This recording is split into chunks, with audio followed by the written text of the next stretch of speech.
All right, welcome to Sports on Breakfast Central. I am Favor Itua. Begin with stories from the world of athletics, where Africa's fastest man, Ferdinand Omanyala, clocked an impressive 9.94 seconds to clinch victory in the men's 100-meter at the esteemed Boris Azekovic Memorial World Athletics Continental Tour Gold meeting in Zagreb, Croatia. The race, highly anticipated because of the formidable competitors, saw Omanyala outpace the talented Oblique Seville, who finished in 10.07 seconds to settle for second place. Not far behind Seville, Lamont Marcel Jacobs, another big name in the sprinting, secured the third place with a time of 10.08 seconds. Omanyala's victory comes off the back of two consecutive second-place finishes in the World Athletics Continental Silver Tour held in Switzerland and in Italy. Interesting one for Omanyala. Away from athletics, we now go straight to rugby, where reigning world champion South Africa got off to a winning start in the defense of their Rugby World Cup title with an 18-3 victory over a determined Scotland side. A tight and physical first half was narrowly edged by the Springboks, who stepped things up in the second period to ultimately secure a convincing win in Marseille. Only 3 points split the sides after a physical first half, but the Springboks pulled away after the break thanks to Peter Steff, Drew Toit and Courtney Andresi tries. A 15-point lead proved insurmountable for the Scots as they were kept at bay by a Boks side who many have downed as favourite to retain the trophy. Congratulations to South Africa's Springboks. Away from rugby now to football, Nigeria's Victor Osimhen scored a hat-trick as the Super Eagles humiliated Sao Tome and Principe in an African Cup of Nations qualifiers scheduled for 2024 in Cote d'Ivoire. The game played at the Godswill Akpabio International Stadium in New York on Sunday was a match day 6 clash and final round of qualifying series. Osimhen finished with a hat-trick and he has now scored 20 goals for Nigeria as he continues to chase Rashidi Yekini's record of 37 goals. Football fans in New York were excited and satisfied with the outcome of the game. For my life, this is the first time that I experienced that Nigeria can play ball very calm, very cool, and they scored the highest goal that I did not even expect. So I'm like, I've seen heaven on earth. No, I have to love football. If not women, men cannot be playing the ball. So there are women around us. So I love ball, I love football. Being that it gives me joy, Anytime I'm with football people, I feel home, I feel at home. Today's game really impressed me, seriously. Most especially our striker, Osimhen, is really trying, understand, with a wonderful hat-trick, so we really appreciate. And though our opponents, they really try, but their try is kind of in vain because no way they cannot win Super Eagles. This is our home. So we are proud of it. So I really thank all the players, the members, everybody on the board. So I really appreciate it. Thank you. Fantastic one from the Super Eagles of Nigeria. Away from Uyo Akwa Ibom, we'll take a trip to Spain, where Luis Rubiales has resigned as president of the Spanish Football Federation, following criticism for kissing Spain forward Jenni Hermoso at the Women's World Cup final. President Hermoso, who is 33 years of age, said the kiss after Spain beat England was not consensual and she filed a legal complaint last Tuesday. He released a statement saying he had submitted his resignation to Federation Acting President Pedro Rocha. According to him, he says, "I cannot continue my work," Rubiales told Piers Morgan Uncensored. The 46-year-old has also resigned from his position as Vice President of the Uefa's Executive Committee.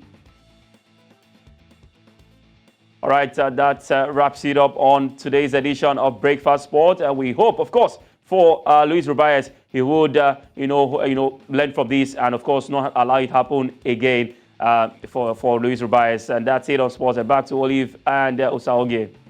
Yeah, thanks a lot, Favor. Very interesting there. And, of course, I'm going to talk about, this last story, which initially, I think I did say it on this show that, I feel like, a lot of what is happening is mostly because of the media backlash and energy that has generated from, that particular video.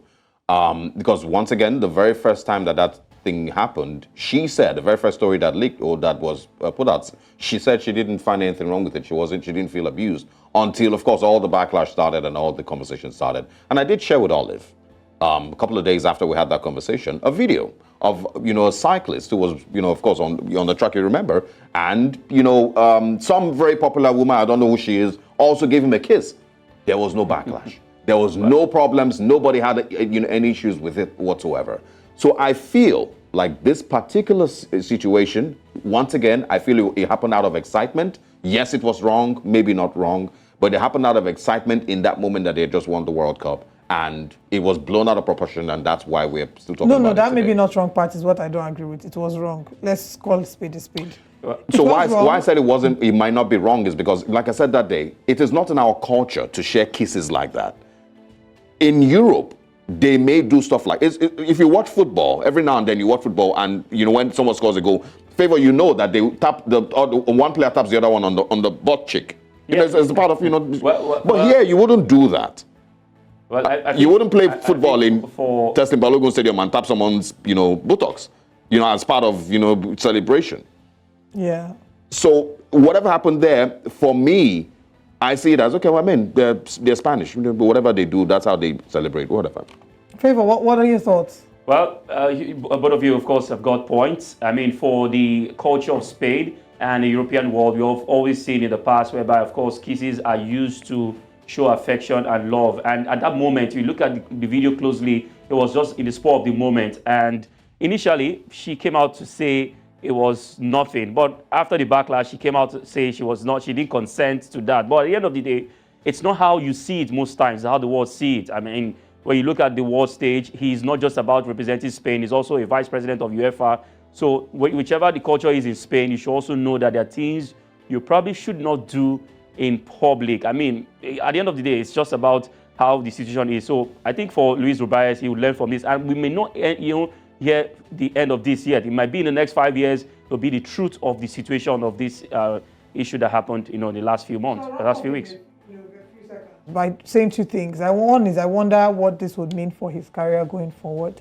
And the second thing would mean that, of course, regardless of whether we think he's part of the culture in Spain or regardless of whether we think there was consent, there wasn't consent, she was pressured by the media. One thing we can all agree on is that it's a learning curve. One that lessons can be drawn from. In the heat of excitement, we have to be careful. The world is right now, we're in a really sensitive time and sensitive place. And yes, it might really have been correct that she didn't see anything wrong with it until the media made a buzz out of it. That might be the correct situation. But regardless, keep your hands and your mouth to yourself. Don't force yourself. In the heat of your excitement, don't kiss anybody, don't touch anybody, because this might be your own situation at the end of the day. Very true. Because later the person will come and say, it wasn't consensual. So before you do anything, always ask for consent. We can never get tired of having conversations about consent. Absolutely. Thank you so much, Favor, for joining us. Thank you very much, Oliver Nosauge. All right.